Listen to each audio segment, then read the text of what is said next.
Get ready to play. It is live. There we go.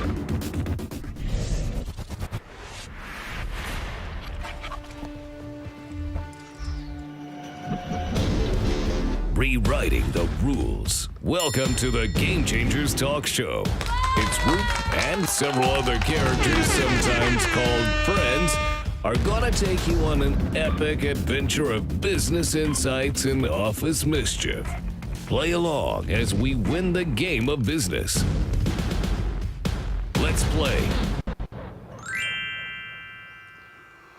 Today's show, robots are destroying your sales. And I love it. Maybe not your sales. That sounds evil. But I love it. Quick response. The reason why I love it is because that sucks so bad. When you come in as a game changer, you're a breath of fresh air. That's why I love it. Just cutting right to the chase for you today.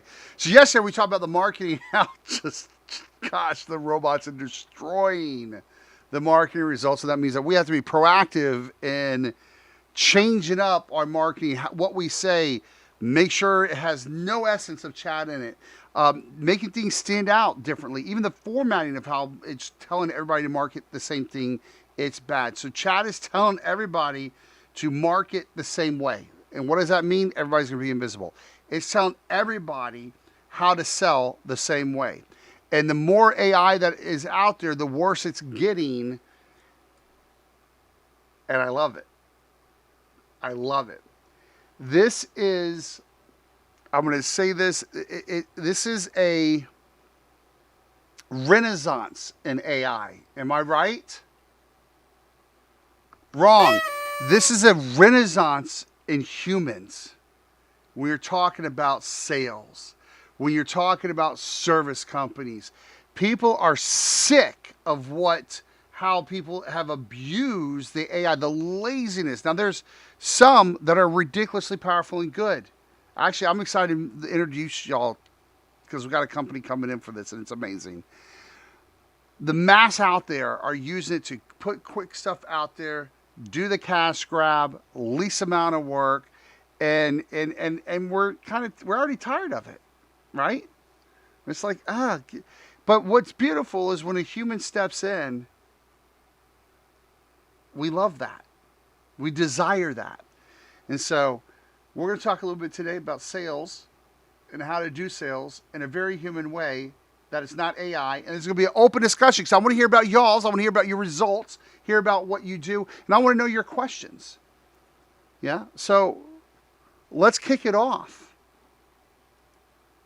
AI destroying sales. What do you think? Do it, Chris. Wait, I want to make sure. Hold on one second, Chris. And now say something. Okay.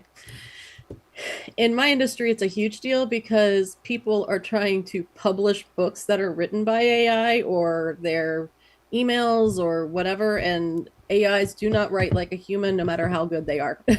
Yeah. And so it's a very big deal, and people feel very frustrated if they go buy a book and it's obvious that it was written by ChatGPT or something. So yeah, so we see it a lot. I get manuscripts in and I'm like, oh, I wrote a book. No, you didn't. ChatGPT wrote a book. And I think in the arts, it's a really big deal. Any kind of arts, because AI goes and finds everything online, and it's an amalgamation of what it finds. So nothing is unique. Nothing is individual. And quite honestly, it rips off a lot of people. So, so in the arts, any kind of arts, it's a kind of a big deal. All right. Well, I'm going to defend something here. Thank you for that. I love that. All right. So let me defend this. All right. So this is one of my dear friends. This is my buddy Kane Mayfield. This is his album. It's ridiculously cool. It is part of an NFT collection. A lot of AI art is in it, And oops, there's a cool sticker. Hold on, I don't want to lose all my collectibles, all my cool collectibles. The reason why I'm sharing that with you, okay? So my background with AI, so I think some of this is, no, it's not my fault. Forget that. We were doing it good. So way back in the day when this stuff started emerging and NFTs started emerging, a lot of it was us educating people on Clubhouse. And then people started like, yeah, really doing a lot of stuff, selling a lot of it, a lot of money. That's where we were coming from that. But what I watched about it, Chris, was I watched, and Kane's a great example. He painstakingly takes the videos and the images and makes something out of it. Now, he's a rapper, so the music is done by him and it's real, well produced, but it gave him a different voice. Now, that part of this was watching people express themselves in ways they could not do before, and it was amazing.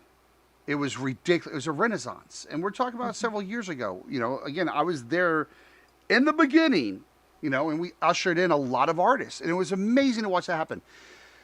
The problem, well, the good part of that was the novelty of the technology, seeing what the technology can go. Oh man, you made it do that. Oh, you made it do that.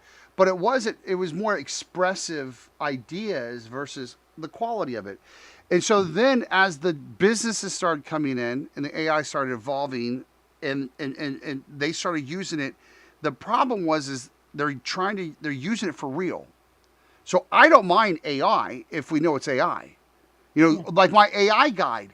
Remember that? My AI guide, which is super relevant today, gives credit to, I forget the name, R2 something, that I had chat name itself saying, chat help write this.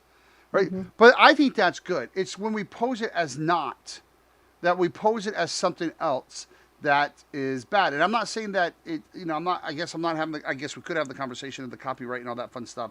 But it's more of when we use it to sell a real thing and the unreal shows up, that's what we're sick of. Well, I mean, when it comes down to it, okay, so, news. I think it was Miley Cyrus. She just got sued because of copyright infringement on a song because she repeated something from another song. Bruno Mars. Yeah, and was it? I don't know, but yeah, she used a part of Bruno Mars's song. So she's being sued for copyright infringement. AI goes and infringes on copyrights all the time, and the artists are not getting the kind of recognition they should get.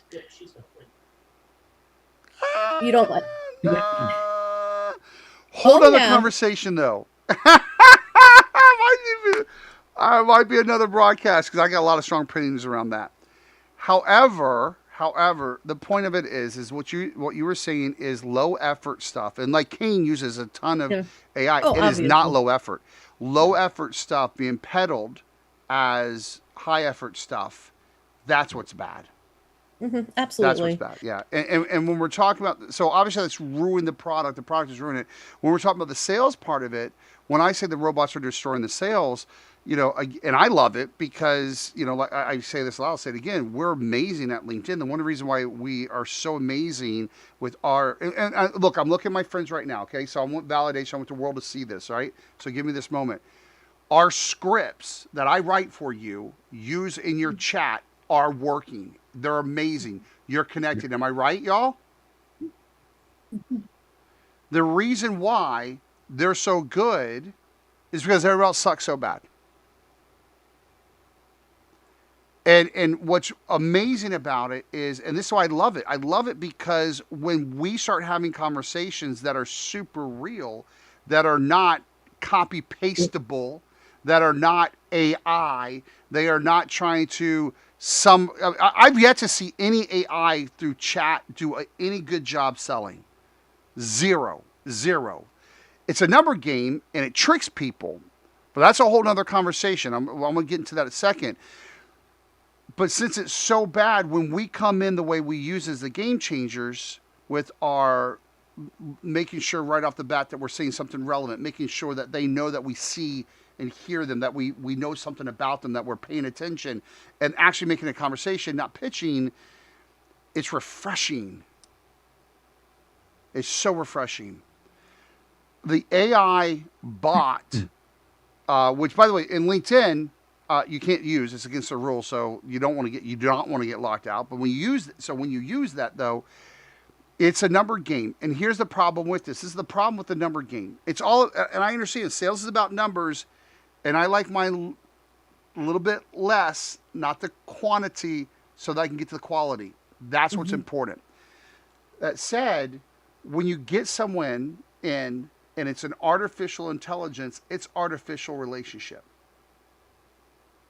And so when you meet with them, and so these things that get you on the calendar, and it's AI, it's tricky, it's obvious. You come and you meet with them, the person knows nothing about you. And I've purposely gone on some of these calls. I'm like, okay, I want to see how horrible this is, because like I like this kind of pain sometimes, you know. And the person, since it's done in a lazy way, right? Since they're using the AI stuff, when they meet with you, they're being lazy. They don't even research you. So it really is a fresh restart of a conversation, and it ruins it, because obviously the other side of that, if you're using that, listen, the other side, here's the other side of the table. We look at you and go, well, you're a joke. You're not real. You're lazy. You're not professional. And we're doing this weird discovery call, and you're asking me to tell you for the first time, why are you meeting with us in the first place? And the backside of that is, what a horrible business you have. How can you afford to have a blind discovery call after discovery call after discovery call? How can you afford to do that? That's destroying your business. So we look at that and go, that's not good. That sucks. So when you do that, it's bad. And that's ruining a lot of people's perspective on sales. So when we do it for real, it's a good thing. All right, a little bit of a RUKE rant. What say you? Hit it, Bill. So here's a couple of interesting facts. Bill's coming with the facts. Camera companies are updating all their firmware to authenticate that a picture was taken by a human being, and you cannot copyright art that is generated by AI. So you can make it, but if you sell it and try to sell it as a copywritten material, you'll get denied. And so selling it as a piece of original artwork, you can't do that. So human beings have to be part of the process in order. You can use like Photoshop will generate fake background, you know, like you can add things into pictures that you've taken, and that is considered real because you're influencing that. But if you're like, hey, draw me a mountain with, you know, trees and a cat, it's just fake. It's taking all of other people's work that they've worked hard to do and stealing it and then making it into something inauthentic. All right, so are we having okay, let me look at everybody audience. Do y'all want to have the copyright conversation real quick? Yeah, because I think it's important. Yeah. Because people are going to start doing this. And well, that's not sales, is my point, but that's okay. Let's go to it. All right, so here's the. Hold on. While our show is designed to entertain and maybe even enlighten you a little, keep in mind, we're not your lawyers, financial advisors, or certified life gurus. What we're dishing out are thoughts and opinions, not professional advice. For life's serious decisions, it's always best to consult your qualified professionals. Don't rely on our banter. All right. So the challenge, comes to where, and they pointed back, and I don't think it's good. First of all, what you're saying, some is true, some of it I'm telling you it's not true. But that's okay. Let's hit it real quick. So I don't like the rule. The challenge is this. When the ape took the picture, who owns the copyright? And the court said that since the ape is not human, they cannot assign the copyright over. Since AI, so they go to that case law and go, AI cannot assign, since it's the author, it can't assign the copyright to you, so therefore you can't claim copyright. Right. That's the rule within it. You said human effort, so I'm gonna pick on that for a second. So like when I do my writing, and if you're doing writing with this stuff, and again, don't rely on our banter. I document when it's any kind of writing that first of all, I write myself first. I'm the jumping off guy. But I document what I wrote edits from AI, what I wrote back and forth, so I can show that I am heavily involved and it's not the original author that I am. Okay, and that showing that proof proves that. So that's the human interactor we're talking about. Photoshop Right. doesn't start with something, you start with it. You input something. So that's why what you're doing with the Photoshop, you own it. So yes, there's the human effort within it, but there's a lot of people that take AI images and put a lot of human effort into it. And since it's generated by AI, they don't get copyright, and I don't think that's okay. So it's not necessarily the human effort, it's where it's coming from. So, and AI doesn't take from other artwork and mash it up. It's interpreting it, and a lot of us, we do that. So it's kind of like, what are we inspired by? You know, like what inspired you? So, I'm telling you, so I'm saying that with you, and it's creating new things. So we can get in the conversation of if it's generative, if it's transformative, and all that kind of stuff. But the fundamental copyright rule that they landed on was, since it's being generated by AI, it can't assign you the copyright period. I don't think that's a good thing. So this is just FYI. And I'm not hitting plagiarism. No, That's a different conversation. I know. So FYI, if you go to publish a book right now and you have used AI, you have to disclose it. You disclose it. And it does affect, if the percentage is thought to be too high, it will affect your copyrightability. Yeah. Secondly, so this has just happened to a client of mine. So this is like crazy. We were doing an Audible book, and he hired voice actors to do it. And the Audible came back and said, hey, we can't use this because we have determined through going through this that one of the voices is AI. It wasn't. So we had to have it re-recorded. And then it went through it again, and then it pinpointed where this particular person had used, where we hired her, AI in a part of it. So it was, and it kept kicking it back. We couldn't, I mean, when you're talking about using AI voice in that format, see, that's not fair to creators. It's a tool. No, I hear you. But it's a when you look at the mass end product, that's not fair. So when you look at Photoshop, and I know that you originally put stuff in it, it's helped create a product. So if you have your original writing, your original story, and you use something like 11 Labs to do the voiceover, you should be able to get a copyright, because that's different, and it's not the end product. Now, here's what I also say. I would also argue this when people are scanning, and this was a big deal in Hollywood, where they were scanning you and they were using your likeness as CG. Do they get a copyright? Right? They do. Anyway, I don't think we're going to solve it today. I'm giving you some points for banter. Yeah. I hear you. Yeah, I think especially with people who are in the arts, there's always been a fine line. But when you go out and you see your stuff being replicated through AI, and we have seen that in some of our books and stuff, it is very frustrating, because you know how much time and effort went into the original of that. All right. And now you're not getting the credit for it. Yep, listen to the creatives. The business people are going, The business people are like, how can we make money with this? And the creatives are no, like, I'm talking about the rest here on the broadcast. That's what I'm talking about. Us creative getting all passionate about this stuff. All right. well, So AI is ruining sales. I see it within the sales letters. I'm seeing it within the emails. I'm seeing it within the chats. I'm seeing it in the bots. I came across I magically came across your profile, and I noticed this. That is ruining sales. mm-hmm. I love it. What say you? Makes it easy to filter. Say what? Makes it easy to filter them out. Yeah, I mean, I think it's an opportunity. Ooh, tell me about it. People who are that to make money, like Christine was saying, ripping off artists.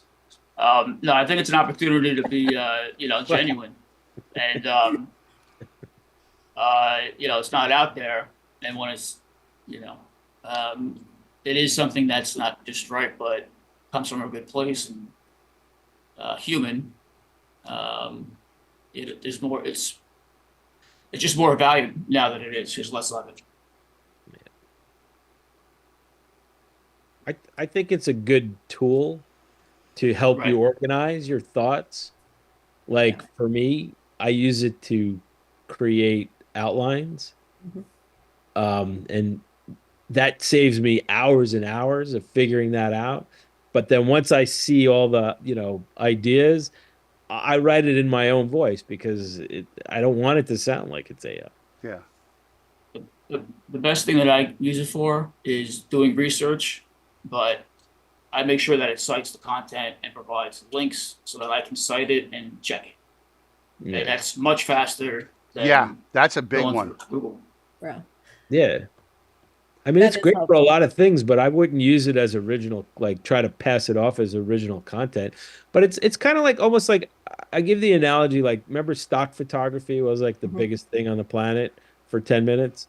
And then anybody can buy that picture. So if I'm a big brand and I use a piece of stock photography, the same person who owns a diner can take that same picture and cheapen your brand. So it help to cut corners and cheapen your brand by showing, the guy who's got a Greek diner on the corner with the same picture as a multi-million dollar corporation. Like I think it dilutes the validity of the brand. And so people stopped doing a lot of stock photography that for that reason, the ones that needed original content, the ones that Yep. if you just need a picture, it's great. If you don't care, like you need a graphic, stock photography is fantastic. But you run into the risk of not having consistency. You run into the risk of people seeing that somewhere else that's not used in the same way that makes it look stupid. Well, and I take that to everything that we're talking about with this whole thing, right? And that's a great way to put it. It cheapens the brand. When we Mhm. see obviously that you're using AI, let's say within your marketing, it cheapens your brand. When you come out with it as your sales script and it's obviously it's either a robot or it's not you, it's not real, it's not human, it's copy pastable, it cheapens your brand. I Right. agree. And it's funny when you watch commercials and they have stock photography or stock music, and you're like, and you just you're like, I saw that before Yeah. a million times. So have you guys ever tried using AI for any of your chat or any of your sales stuff? Sure. Have you? But not like straight out of the gate. No. Well, I tell mean, me, I've how do you used use it? again, I use it to formulate my Yeah, ideas, and then I keep drilling down into it until I find what absolutely. I need, and then I rewrite it Yeah, in my I'm own gonna voice. be. I'm gonna say that I'm pretty similar to that from that perspective. Yeah. Yeah. What about you, Gotham, Steve? How have you used it? Yeah. Well, besides the research, because it's very data driven, I also the way that I write is very cold and clinical. So I've been told because it's mainly I read contracts and that's it. I don't like to read any. I don't like to read. I don't like to write. So, that's it's good to rephrase ideas and like Bill said, drilling down and you know polishing it and getting rid of the nonsense. And then at the end, if you Since got there's to a add a lot of couple it. emojis, it's the best thing to add emojis. Doesn't I waste know. I any love time. that. Don't you love that? Yeah. I do that a lot. Give me emojis of this. Yeah, it's good on that. Terry, how have you used it?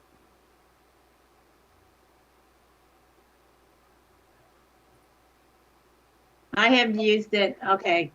I have earplugs in my ear because my husband is doing some jackhammering again. But so hopefully I don't talk too loud. You're The great.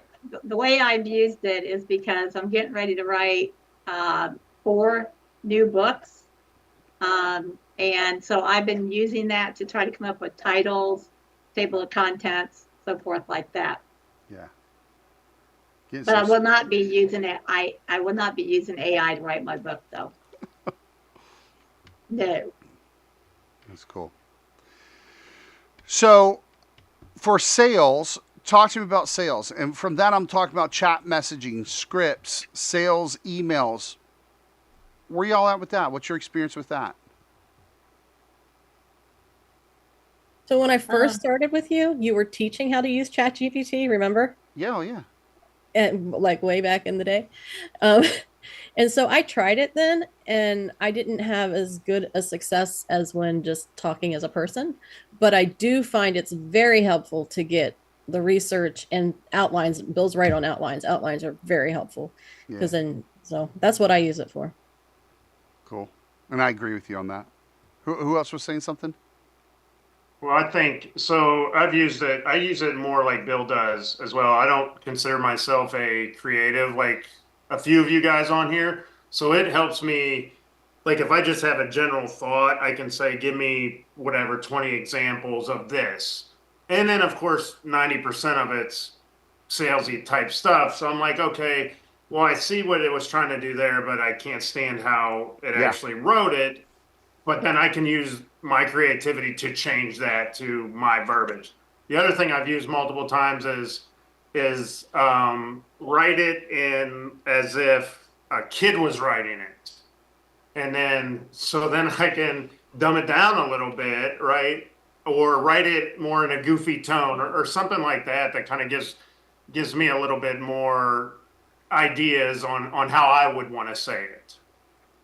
Yeah, that's I've awesome. also been on the other side of it. Frankly, yesterday during this broadcast, I got hit up by somebody on LinkedIn with a straight AI copy and paste while we were on here, and my first inclination was flip the script. Like, okay, I don't want what you're selling, but let me see if you want what I'm selling. Well, then the lady, I noticed she was in like the Philippines, and I was like, okay, no thanks. Yeah. It gets fun real quick. Yeah. I usually tell them I love ChatGPT and I'll leave it at that. Steven. You're muted. One trick Yeah, I have found that I like is asking it to speak as a comedian, and it comes back pretty close. Try it, but I mean that loosens up the language a little bit. What are you Like asking? I didn't hear that. I'll say, pretend you're Bill Burr, and write this back as he would, and Gotcha. it's pretty good. It's I mean, it's funny. not original jokes or anything, but Yeah. it loosens up the language. I love that term, right? Because you're doing that to loosen up the language. And I think it's great from that to give you that different perspective to stretch your imagination. I think it's amazing for. Yeah, that's cool.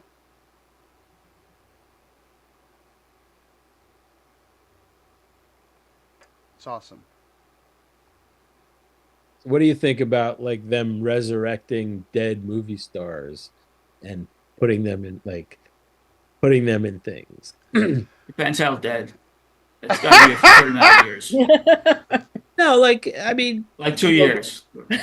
that's it. Just 2 years. No, it should be I think 100 years at least.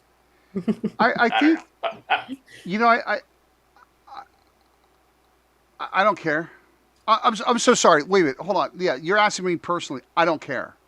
I don't care because I feel like if you have heavy effort within as a human, you should have a copyright to it and you should be able to do stuff, right? If you own it. When you talk about Sure. other authors, or I'm sorry, other likenesses of others, you should own your own likeness though, right?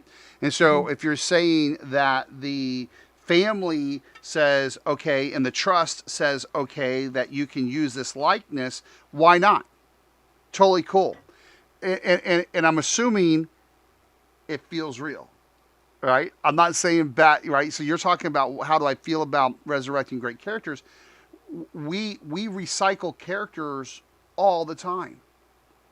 I mean, all the time. Actors refer to characters and blend the characters all the time. So to have the originals come out to be more like the real, I think that's fantastic. Same thing for musicians. The actor is the person that gives it the personality and character. So that's So new. you're taking you. What are you talking about? What's up, Pixar? What do you mean? If I'm but the person voicing that is the actor. Like that's what gives it emotion. Right. Like Bruce Willis can never make another movie again, but you can make a Bruce Willis movie with his likeness. Take all of his, Bruce Willisness and make a Bruce Willis movie. When it gets to a point where it's more realistic, it's not quite there yet. But is that good or bad? I don't think that's good. I think it's awesome. Okay. I think it's amazing. No, I'm being serious. I hear you, but you're a creative, right? But you guys stretch on this, okay? Again, because you were back in the day when Photoshop was being like, no, Photoshop's not real photography and it's so bad. At the same time, there are people doing a watercolor filter on a Photoshop image and look like crap, and they go, here's a watercolor did, and then everybody's like, it's really not bad. This is the same argument of that. With every major technology, those that it disturbs, those that's being disturbed, fight back and claim something to the effect that's being claimed. But when you're talking about iconic images that represent and transcend who they are as an actor and become of a brand, to have that image, that likeness, that the nostalgia associated with it is ridiculously great. It's just like, look at a lot of movies. We have CG of old characters coming back a lot. Star Wars has done it several times. Yeah, I think that's amazing. I think it can go either way. If the copyright compensation, you know what I mean? If the credit, if it's not being stolen, I think it's incredible. Not Have to the mention, robots gotten to you? Have the robots gotten to you? What'd you say? Said, have the robots gotten to you? What color pill did you take? No, Which pill? Red or blue did you take? bring it both.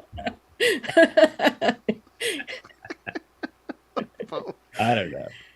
I mean, I guess you do have a point, but it's not really them performing though. So how many times They're not have really they hired a voice They are actor? acting too, by the way. How many times have they hired a voice actor that mimics another actor, and it's not the real voice, but it's good enough you can't tell? Mickey Mouse has been done multiple. Disney characters have been done multiple times. sure, I mean, you can argue Fred Flintstone's voice, but I don't. The new Fred Flintstone sucks because he doesn't Right. sound like the old Fred Flintstone, and the new Bugs Bunny sucks because he doesn't sound like the old Bugs Bunny. So. Right, because and if we put that through 11 labs and it actually worked, how would you feel then? I guess it would be all right. I mean, Yeah, that's right, exactly. And if it works, 11 labs is one of the voice. I don't think it's quite there yet. I mean, no, it's not like there. That's the problem. It's not there. But when you're able to do it, and again, it's just like the 3D movies. When the 3D animation started to come to a point that we're like, hold on, we now care for this creator. It moved from, wow, the marvel of the technology. It moved from like, wow, that's really cool. Wow, they can actually do that. That's incredible.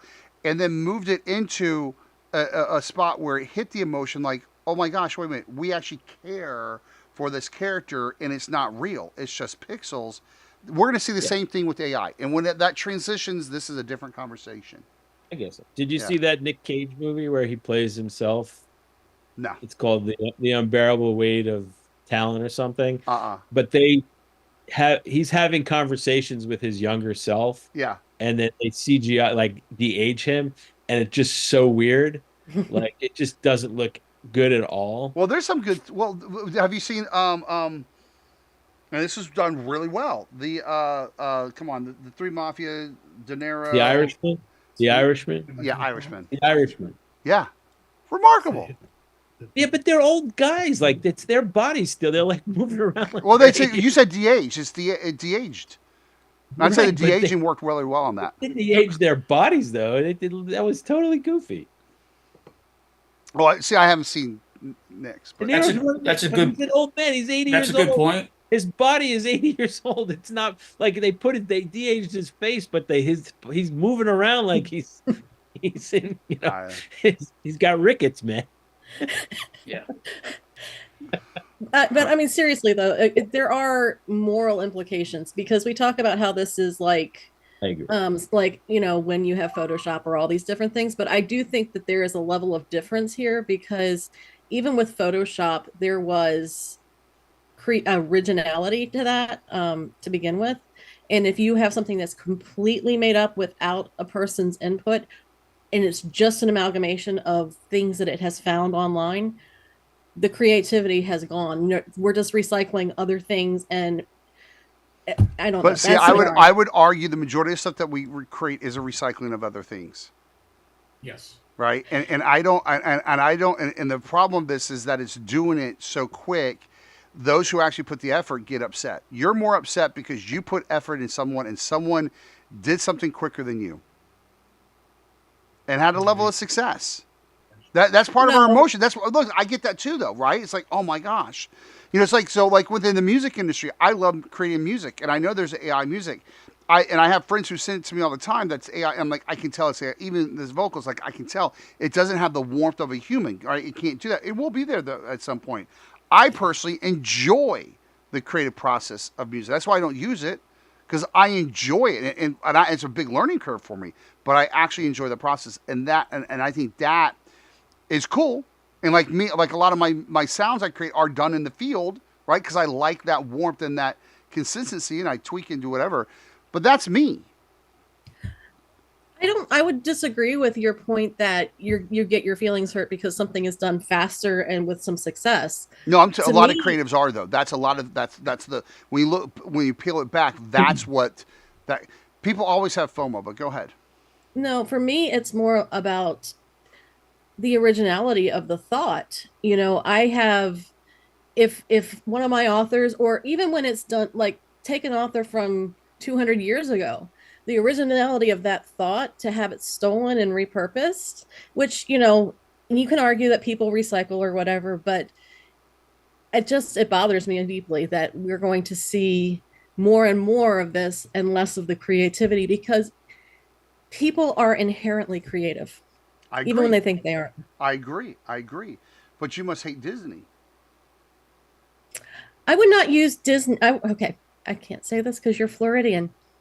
Well, I'm just saying, there's no original thought in anything of Disney. It's all recycled. No. Well, no, there was originally with Disney. It was What? completely new. It was Name a it. completely new thing. No, it wasn't. Well, hold on. The original, you said thought. All Disney stories are not. They're not the originator of those stories. It's fairy tale. They They're fairy make it. They make it theirs. Well, Right? no, I mean, they're they talking like take it. Hold on, Steamboat they take it from public domain. So the majority of their stories are based on public domain. The classics absolutely were. That's not original. No, but they did. Shoot, they actually go after people who also use the same public domain content. Okay, so we're not getting Oh, on I the know. Disney For- conversation. Disney whatever. does do that. Yes, Disney is world renowned. But for my that. point is, I get it, but we all do it. It's just this one's doing it to a level that we're going, in a quantity that we're going, oh crap. And we've been here before. This conversation has happened over and over and over again within technology. And I just sit there and say, bring it on. But the best ideas win. You just got to figure out how to use it to make you money. That's right. Yeah. Oh, it's making me money. I'm good. Okay, well, that's what I'm saying. But everybody has to figure out how to use it to make money. for Oh, themselves. yeah. I agree with that. Yeah. And it's a tool. For me, I use it as a tool. I don't use it as a thing. And as it should be used, like Yeah. any A other tool. tool in your A tool tool, belt. yes. As long as the human being is creating the impetus for it and then crafting it until it's good, Mhm. then it can be used for good. But using AI stuff for bad, and we've seen a lot of that lately with Deep fakes. deep fakes and political commentary of cats. But that's not. I whatever. don't blame that on AI. That's the human use, and that is different. That's the Right, it's ethical different. bounds that it's breaking, and it makes That's the what I'm ethical saying. boundary to be easy to be broken, which is a problem. But it's not the AI. It's the user there. No, I know, of course, but if you take, that's why it's dangerous, because there are bad actors out there that will use it to really do bad things. Like, we're creatives and cool, so we're not going to like harm people with it. Yes. Mhm. Most of us, and just kidding. But there's a lot of really gnarly things going on with AI now. These fake voices where they tell you your kid's kidnapped and stuff. Yeah. Like, that's But again, that's not AI. People Photoshop things. People edit things. I mean, No, I get it. if you even look at what the news has done, a lot of. I'm sorry. Let me make this sure I'm saying this right. There is So a news organization, I forget what it is. If I remember it, I would blast it out there. I'd say it. But they took Joe Rogan's clips of exactly what he said, but they edited it so that he was endorsing Harris. It might have been Harris or something like that, when it wasn't. He wasn't. They actually, and he sued them for this. And this was like a couple months ago. You can't say that the editing software is bad. This is the age-old tool versus human culpability argument, because Yeah. Like the kitchen knife. yep, The what? exactly. The kitchen knife. The kitchen knife. It's a tool, and if it's used inappropriately, but Yeah. there is a level of when that tool is being used inappropriately and affecting the good of all, the effect is worse on the good of humanity. We're getting into it. You mean like Then gun? you have to have. I know, here we go. I was avoiding the word. What are y'all doing I'm to gonna the say show it. today? I'm gonna Everybody, say I the hope G you're word. enjoying it. Oh my gosh, we're really getting into it. But hold on, I get it. Okay, so, but that's fear. I'm not saying it's not worth a conversation. The challenge is, right, if all of a sudden guns were delivered in everybody's house, that would be even a bigger conversation out there. The problem with the AI part of this is everybody has accessibility to it, and it goes so fast. I get that. So it's the usage is outpacing the comprehension of it, and that's what makes people afraid. And the legislation of it. Yeah, but you can't. It's too new. You can't go into bad legislation. It's Well, no, I mean, then a whole- we haven't even caught up to 20 years ago. I in talked to legislation. a state You brought it representative. up. I talked to a state. This was a really dumb conversation. I would talk to a state representative, and they want to talk to me about the metaverse.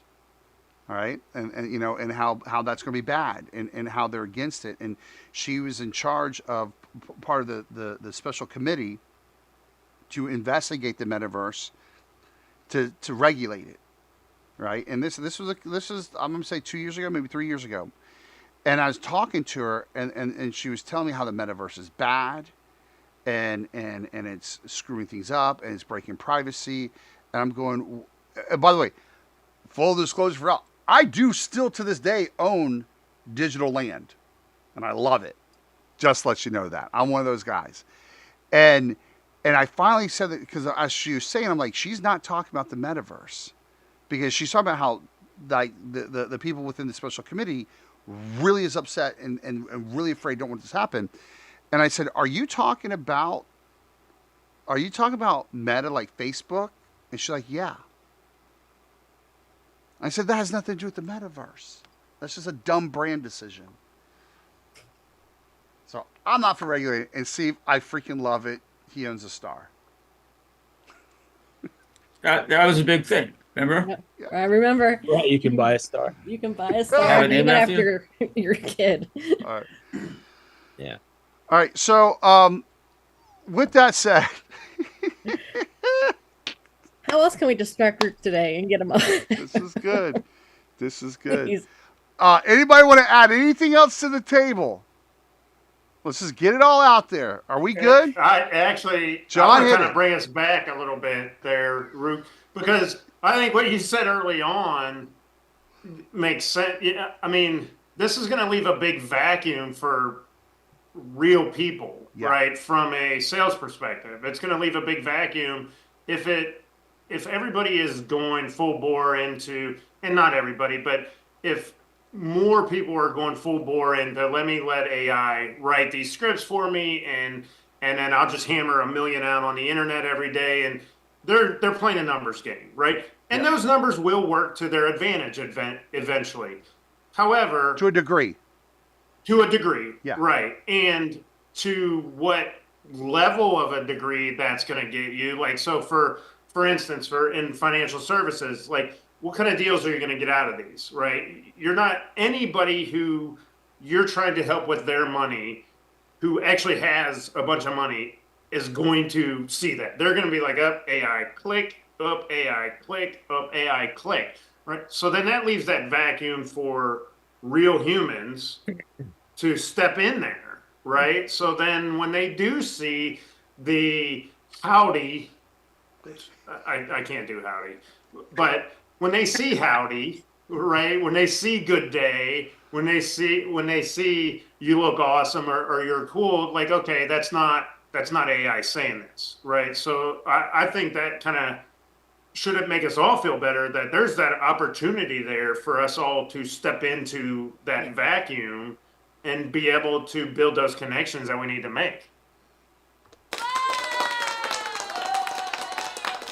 AI is ruining our marketing, ruining our sales, and I love it. With that said, everybody hit that like, subscribe, and that bell so we can play more.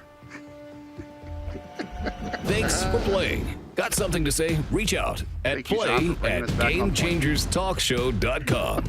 What you've just heard are the opinions, ramblings, and maybe a dash of wisdom from our hosts and guests. Any resemblance to real persons, living or dead, or actual events is purely coincidental and frankly pretty impressive. Always remember, we might be entertaining, but we're not always right. Till next time, game on.